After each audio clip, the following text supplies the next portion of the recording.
on peut prendre les paris. Qui va gagner les prochaines présidentielles? Je ne vous parle pas des primaires, c'est déjà quasiment acquis. C'est le plus raciste des deux qui gagne. Mais on est bien d'accord qu'on est sur une question de degré. Parce qu'en termes de racisme, Juppé, il n'y a pas de démonstration à faire. Tout va bien. Par contre, Fillon fait dans la démesure, plus fort, c'est plus compliqué.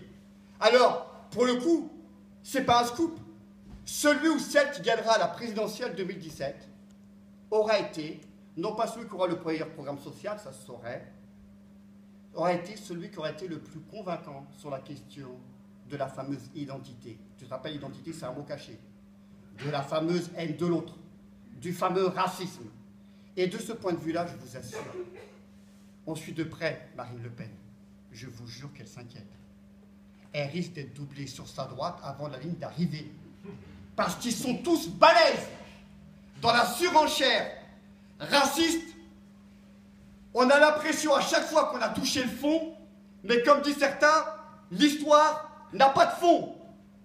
C'est-à-dire qu'ils sont capables de creuser, comme dirait un humoriste kabyle, même quand on a touché le fond.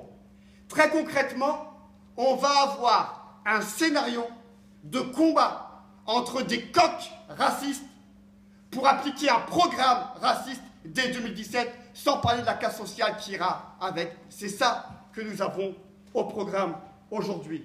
Alors, je voudrais juste ici souligner un point.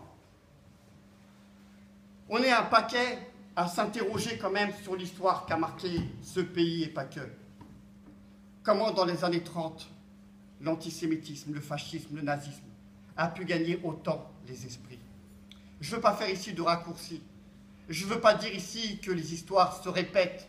Ce serait un peu caricatural. Mais quand même, il y a dans la période des éléments extraordinairement importants à comprendre.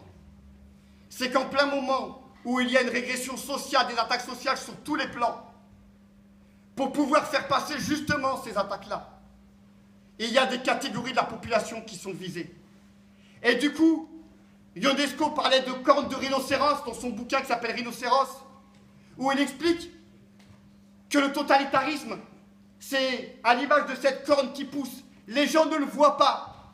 Ils deviennent racistes sans même s'en rendre compte. Et ça contamine toute la société.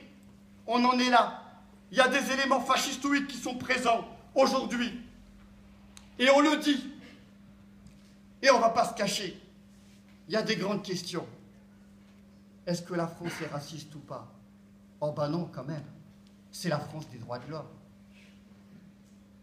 Pas nous. Mais en ce qui nous concerne, le racisme a gangréné toute la société française. S'il fallait donner quelques exemples de ce phénomène-là, allons-y. Les discriminations, enquête de l'Institut Montaigne. L'Institut Montaigne, ce n'est pas la radicalité extrême. Hein. Les discriminations à l'embauche faites aux musulmans sont plus importantes que les discriminations à l'embauche faites aux Noirs aux États-Unis. Et les discriminations noires aux États-Unis, c'est une machine de guerre. Pour vous dire qu'aujourd'hui, être musulman dans ce pays-là, ou musulmane, particulièrement d'ailleurs musulmane parce que ce sont les premières victimes de l'islamophobie, c'est particulièrement compliqué. Est-ce que la France a été gangrénée par le racisme, imprégnée partout par le racisme? La réponse est oui.